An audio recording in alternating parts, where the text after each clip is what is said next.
Today on Eagle Nation News, the Prosper community celebrates the grand opening of the new fire station and the stories behind our local heroes. Isabel Moulter sits down with the fire chief to hear about the fire station.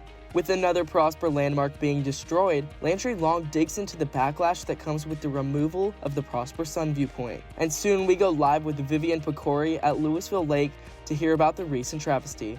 All this and more in today's edition of Eagle Nation News. Good morning, Eagle Nation, and thank you for joining us. I'm Parker Reynolds. And I'm Coleman Meyer. On today's show, we highlight a lot of exciting changes within the Prosper community, so stick around. ENN starts right now.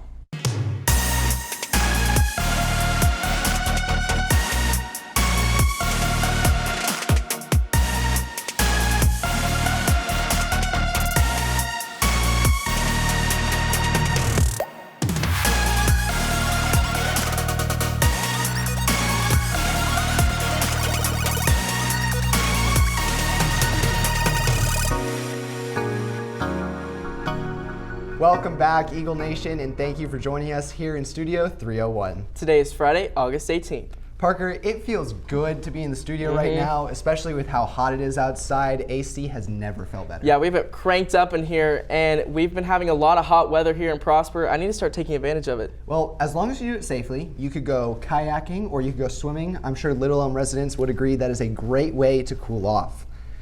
The story of Lake Louisville has taken the internet by storm. We have Vivian Picori on scene. Thanks, Coleman. Over the past month, there have been 3 drownings at Louisville Lake Swim Beach. 2 19-year-olds and 1 40-year-old man have succumbed to the harsh waves. City officials have ensured people to not go past the barricades of the closed area and prevent from hosting parties, swimming, and tubing until they can figure out a safer reason. On that note, back to the studio. The amount of emergencies that have happened at the lake just this summer are mind-blowing. Hopefully, whatever the problem is can be fixed soon. Yeah, I'm just glad that Little Elm City officials and first responders are there to protect anything else from happening in the meantime. Community is everything, and keeping it safe is definitely a priority. Yeah, and Prosper's firefighters feel the same way. Having just opened a new central fire station, Isabel Moulter brings the importance of Prosper's new station and how it serves as a place of remembrance.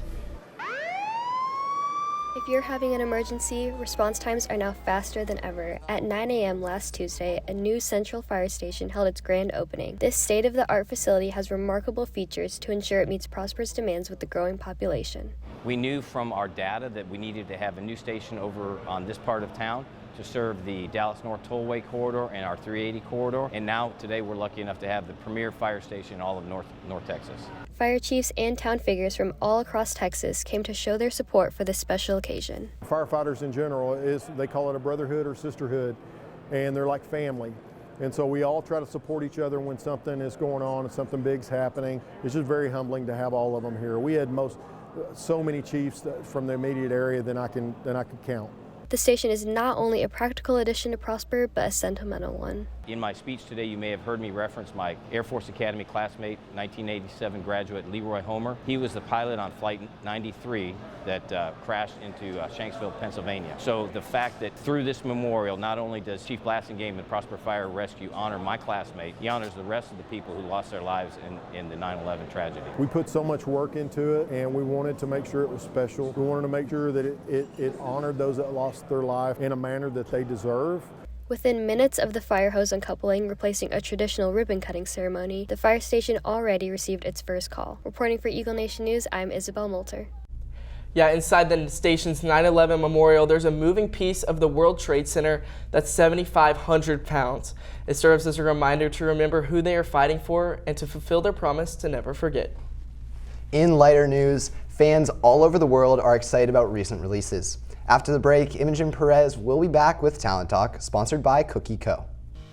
With homecoming quickly approaching, it's important to not forget bouquets, corsages, and boutonnieres. And to check that off your list, keep Prosper Blooms in mind as your one-stop shop for everything floral and Prosper. Prosper's leading florist since 2014. Many new announcements have been made recently in the film industry. Imogen, take it away. Thank you, Parker. After the Barbie movie was such a big hit, Mattel's plans to release a weird Barbie as seen in the movie. Christina talked about it last week, but the Barbie movie met up to viewer expectations and more. This doll is now becoming a collector's item for many, as you can pre-order on Mattel's website. Weird Barbie can be seen wearing the same exact outfit from the movie down to her green snakeskin boots. She's extremely flexible and even has markings on her face showing just how much detail the creators have put into her. I know I definitely had a weird or really just messed up Barbie growing up, so I think it's funny and interesting that they made a legitimate version of it. And while on the topic of showstoppers, the final episode of season 2 of Summer I Turned Pretty came out last night. The finale titled Love Triangle had fans on the edge of their seats trying to figure out who Belly would choose. Ever since the show came out, the popularity has skyrocketed. Without giving away any spoilers, the season followed the story of a love triangle between Belly, Conrad, and Jeremiah. Jenny Han, the author and executive producer, has also announced that The Summer I Turned Pretty is coming back for a 3rd season. At the moment, there is no current release date, but filming is expected to start in the summer of 2024. I bet no matter how long this takes, fans will be waiting. And on that note, I'm curious, have you guys seen The Summer I Turned Pretty? Imogen, I know I personally have not, but I know a lot of people in here have. Yeah, I haven't seen it either. I should probably watch it. All I know is that Landry told me I need to be Team Jelly, Cross told me I need to be Team Bonbrad, but I think that me and Coleman are going to stick with Team Cameron. So I guess it's what no matter what, I think. I haven't watched it, but my sister had it on last night, and I saw a glimpse of some volleyball at the end of the episode, which reminded me about our own team, which is making its way through the NISD tournament right now. Stay tuned to hear more about it in this week's edition of Game Time. Skills USA is a national organization that assists in preparing students for future CTE careers. Make sure to attend if you want to develop and demonstrate skills for a future career.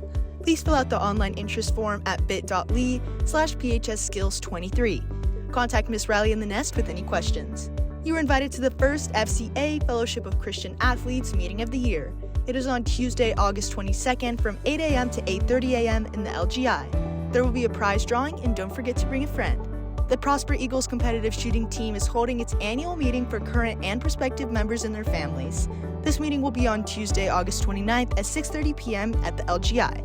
If you have any questions about the club, please see Mr. Atkinson or Mr. Kraft.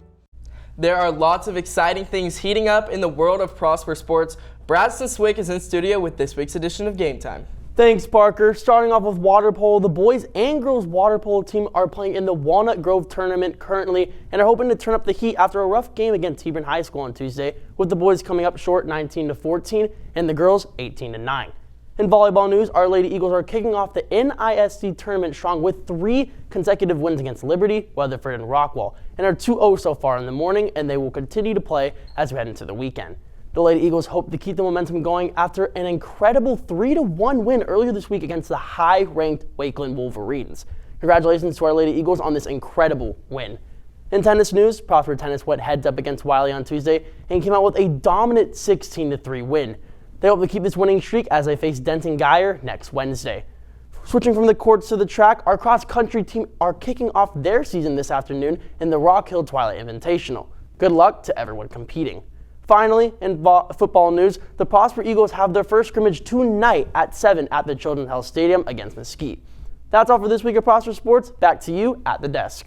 Thanks, Bradston. I'm glad to hear that Prosper Sports are aiming to win, just like always. Yeah, PHS team's skills just keep growing, just like our small town is.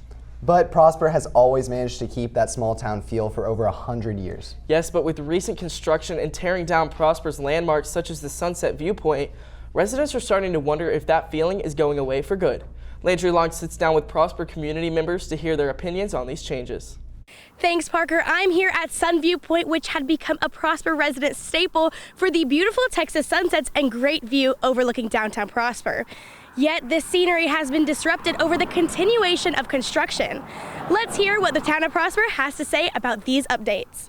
I heard about the Sunset Spot 2 years ago, and that's when everybody started to hang out there, and seeing all of downtown and at that Sunset Spot was really, it helped us keep the memories alive, especially with all of the new things coming in and everything changing. It helped us really keep those memories alive. I feel like growing up here in Prosper, being one of the originals, you do really realize that the town has changed. It's not the town that you grew up in. You don't know as many people anymore, and we used to know everybody. The scenic spot, Sun Viewpoint, is owned by Blue Star Land, and as they're doing that development of Coleman Street, you can see that that is being incorporated into their design.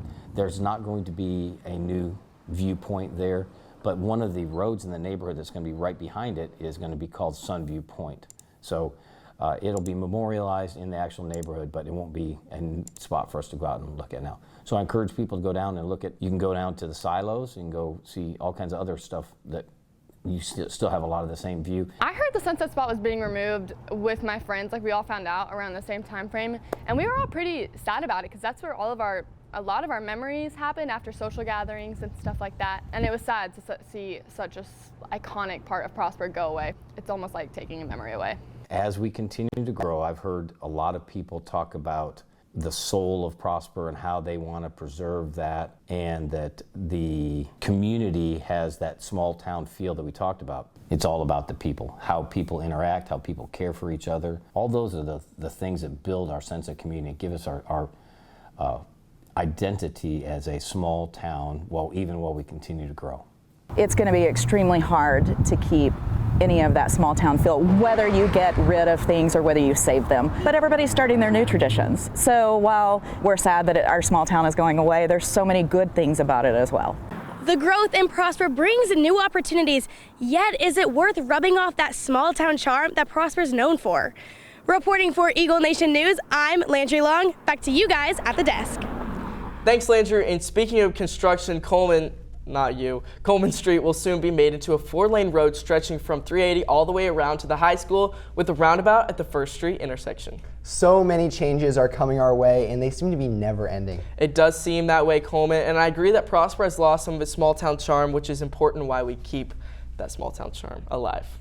Well, that's all we have for you today, Eagle Nation, and thank you for letting us tell your stories. Once again, I'm Coleman Meyer. And I'm Parker Reynolds. Have a great weekend. Stay cool and go Eagles.